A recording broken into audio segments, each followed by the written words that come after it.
في الصوت. لا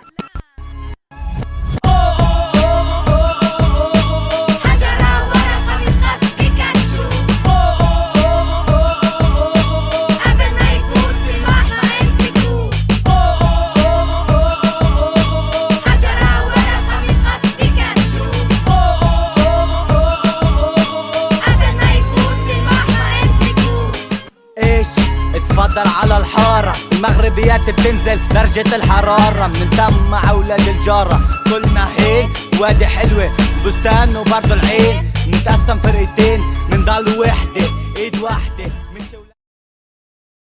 Room number 4 is the room at the Russian compound detention center in Jerusalem, where Israeli police interrogate the children they have arrested. Children and youth are often targeted by Israeli forces. Sahar conducted research on the impact arrest and interrogation has on children.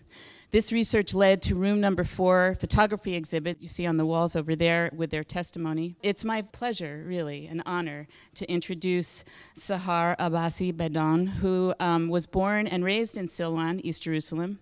Her family has been there for generations. She's a community activist, runs women's programming, and is the deputy director of the Madaa Silwan Creative Center for Children and Youth. Without further ado, I give you Sahar.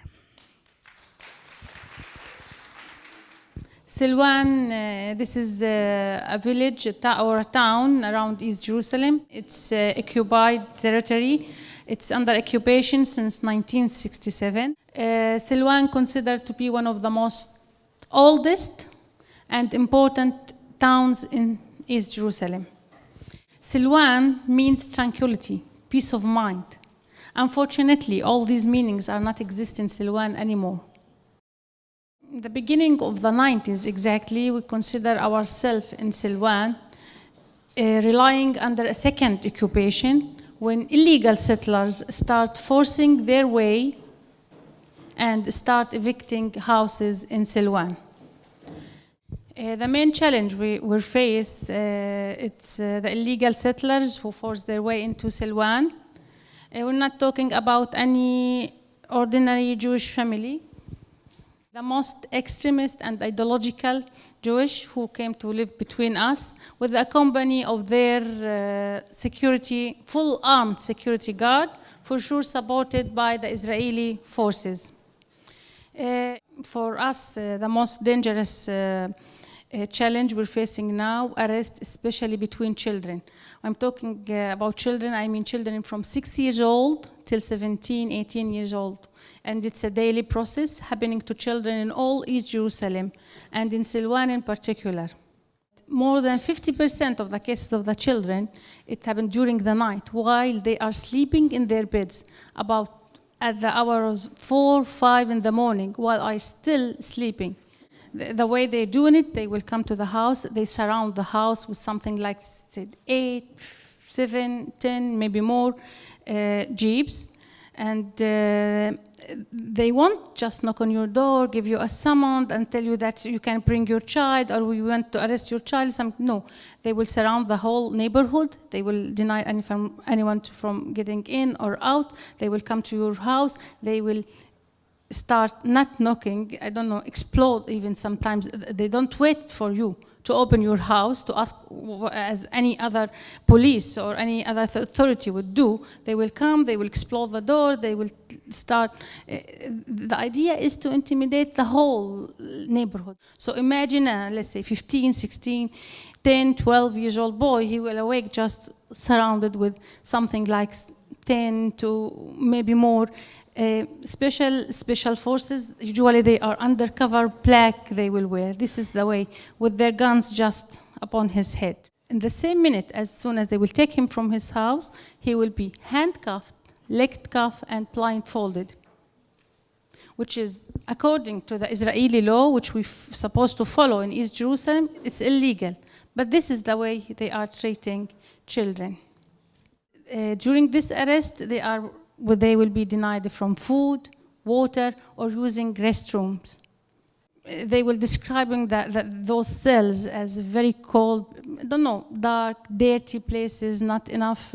They will take their jackets from them, they will take their shoes from them.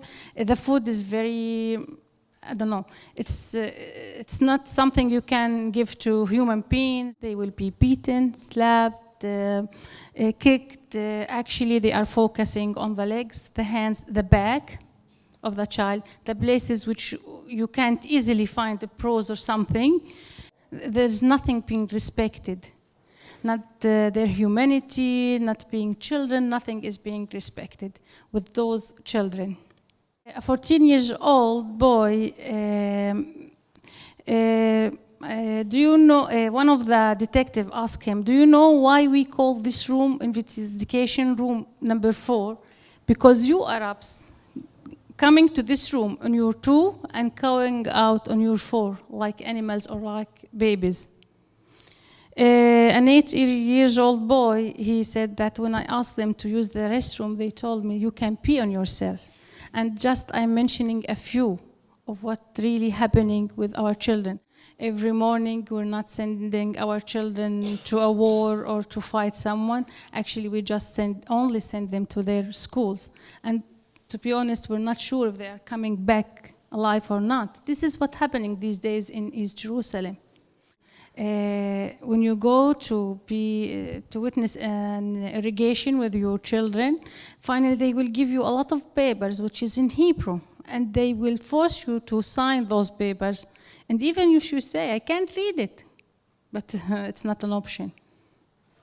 My children, I can't speak about my children. Their school is just something like 15 minutes from my house to reach their school. Nowadays, they need to go at 6:30 to leave the house because they need to pass 3 checkpoints, and none of these checkpoints will consider that, oh, they already passed one, so we can let them go. No, it's just a few of our daily life, not only in Silwan, in all Jerusalem. Oh, thank you. Any questions?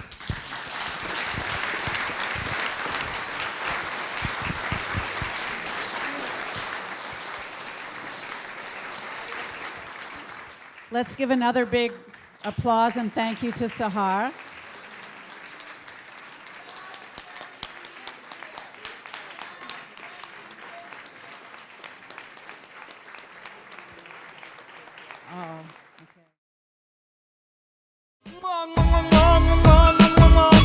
خلاص امسحها بهاللحية.